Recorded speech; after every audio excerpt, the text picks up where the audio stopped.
These are all the different components that you have, friends. So first one is number of iterations. This is the number of epochs. I think we are sorted on this. We understand what is epochs because uh, the more the number of epochs, the more gradient descent is happening.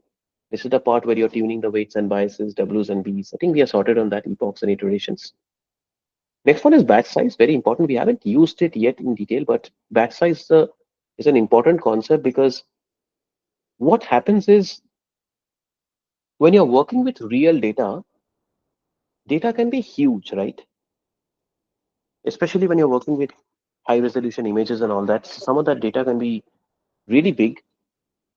And imagine if you are working with images, each and every picture can be 10 MB.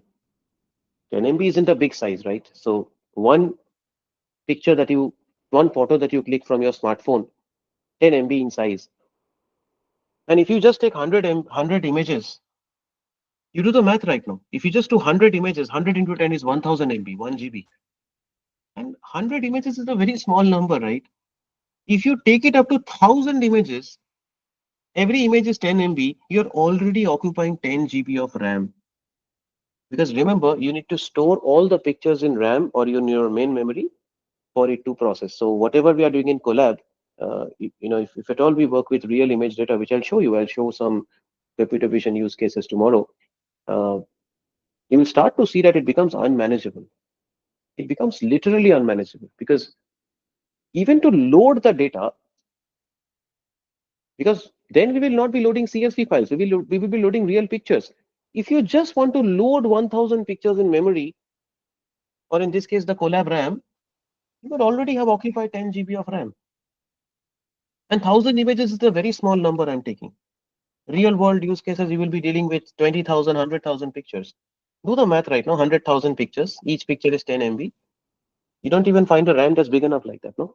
So this is why it is a very important practice to split your data in batches. Whenever you're doing deep learning, particularly, because in deep learning, you will be dealing with unstructured data, and especially unstructured data can be very, very big in size. Pictures, images, audio, video, text, right? So they can be huge in size. Videos, particularly, videos are massive, right? And videos are no different from images. They're frames, they're image frames, right? So the same way that we have a picture, a video is nothing but a frame of many, it's like a combination of many, many pictures. So if I let's just say 30 frames per second, so in a second we have 30 images.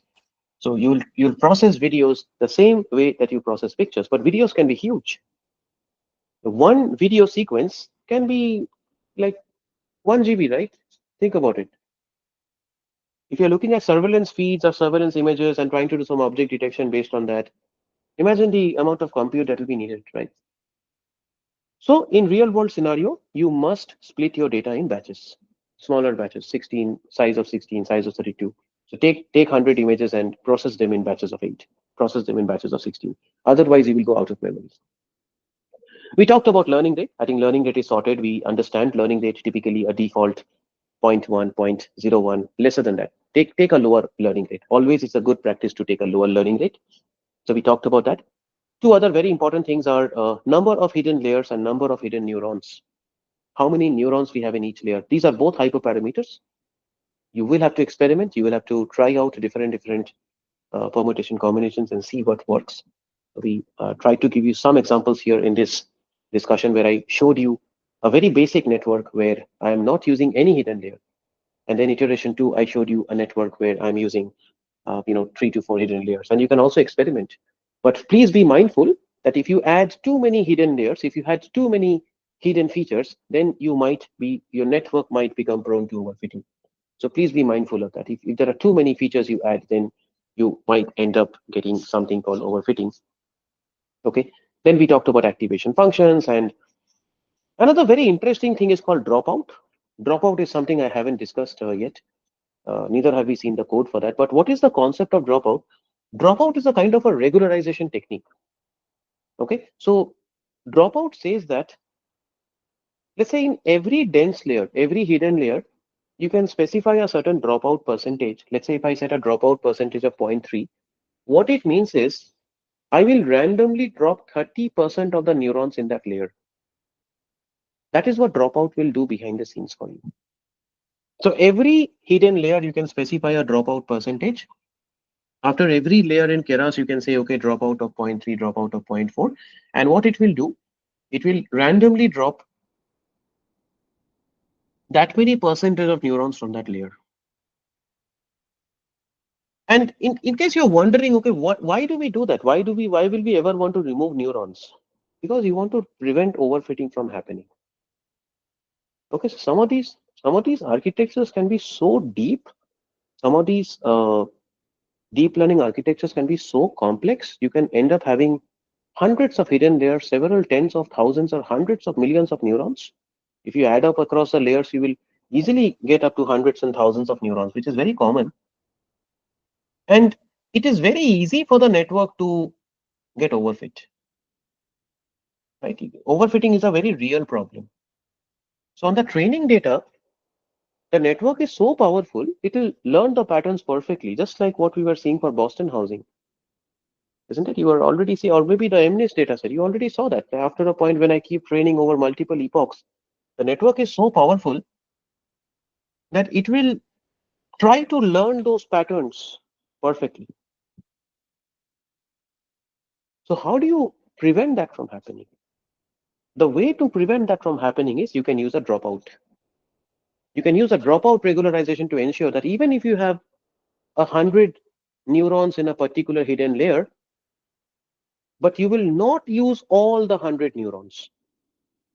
You will only use 40% of the, you will only use 60% of the neurons. So 40% of that will drop typically. That is the basic concept behind dropout. So we will not be dropping all the, uh, using all the neurons, but we will only be using 60% of the neurons. So the remaining 40% we will basically drop. That is the core idea behind dropout. And in a way, it's a way to, I would say, prevent overfitting from happening. Okay, you're able to, regularize the model and ensure that you're not using all the layers. You're able to kind of prevent overfitting from, from playing out. That's the concept of dropouts. Okay. All right. So that's pretty much what we have here. I hope everyone's understood the core idea, what it is, and so now with this in mind, let's move on. And if you want to see this in action, actually, I wanted to show you in the same demonstration. It's a very basic example, I know, but I mean, if you want to experiment with these ideas, this is the MNIST is actually a gold standard data set. It's a very old data set. It's been around for a long time, but it's an absolute gold standard. If you want to do some experimentation, this is absolutely a gold standard that you can use for doing some kind of experimentation. I can just go and again, in collab, as we especially work with the exercises tomorrow, one of the other things that we have to do is we need to go to runtime, change runtime type, and change it to GPUs. Okay, so it won't be that important today, but especially when we come to computer vision, CNNs, and all that tomorrow, we will have to use GPUs. And Colab gives you free GPU. It is limited. It's not unlimited. There's some limits that Colab will impose, but this is the way you can change it to GPU. Okay, you can go to runtime. You can change runtime type. You can change it to GPU, or you can also use TPU. TPU stands for Tensor Processing Unit. This is specific to TensorFlow. This is from Google. Okay, it's an alternative to GPUs that you can also use. Anyways, nothing in the code will change. It will run the same way. But if you look at your compute, if you look at your runtime, you will see that we have got this GPU RAM that is available. Okay, all right. And this part is very important. Resources are offered free of charge, are not guaranteed. So nobody is guaranteeing resources. So there might be some, times when it will fail. So you need to be mindful of that. This is only for training, but it's not guaranteed that you're getting. But 16 GB of GPU RAM, who gives you for free? You tell me. Obviously, you have to accept some things, right? So it's a small trade-off. So this is good enough for learning. It's good enough for learning. Colab is one of the most popular collaboration and learning platforms out there globally. Okay, it's very, very popular actually. So now I'm just going to go and complicate the network a little bit more. And if you want to absolutely make it overfit, what you can do is you can really pack some more punch. Let's see if I can And this is also like an exercise you can all do. Like you can try to, make the model overfit. So, you can try to see, uh, try to define a really, really complex architecture, and see if you can go back and make the model overfit. Let's see. And another very good practice is don't try to have huge layers. Like don't try to have dense of 100,000.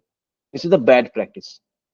Okay, so try to have deep and shallow, kind of try to have deep layers. So don't try to have like one single hidden layer with lots of neurons. So there's no science, like there's no evidence, there's no mathematical formula that tells you that this is exactly how you need to do it. Like if you want 401 neurons, you can do that. It's up to you. Okay, so it's not like somebody is telling you have to give 400. No, it's just a convention. But these are some general best practices. So never have a dense layer that looks somewhat like this. So always try to break it up. Even if you want to have something like this, break it up. Break it up into two pieces. Like let's say I have a 800, and in the previous I have a 1600. So break it up into two intermediate layers. So see what I did here. I actually created a very, very complex architecture. I don't need to do it. I don't need to, but I just wanted to show you that how you can easily end up overfitting a model. Okay, if you end up doing something like this, so the number of parameters have absolutely skyrocketed. Can you see 7.69 MB looks small? Okay, but maybe a few changes you can do here, and the number of parameters will skyrocket. So let me just try it out. It will be a little slower, but you can try it out how the network is going to train. Okay, let's see. I've compiled and I can run the code over 10 epochs, and you can see. You can see. Okay, see the GPU. Look at the impact of GPU. Super fast, right? Straight away you're seeing an improvement happening. Super fast. Look at the magic. You try doing with CPU and without CPU. Look at it, and you can already see the overfitting will happen after a while. So epoch number 3, 97.95, and after a while you will start to clearly see a pattern where the training will continue to increase, but the testing will like it won't increase beyond the point. So you'll find it very hard to increase your test accuracy beyond the point. It's a very clear pattern that you will see. Okay, just wanted to mention this part to all of you here.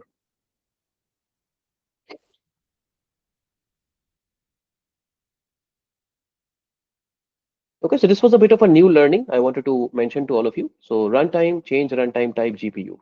So the training is super fast right now. You can see. So every epoch is completing in less than 5 seconds. It's a good way to compare the runtime. You can see every epoch is approximately 5 seconds. It's 10 seconds. You try with CPU, CPU will be excruciatingly slow. Okay, the same exercise you can do with CPU, without CPU, and you will see the difference. The difference will be massive actually.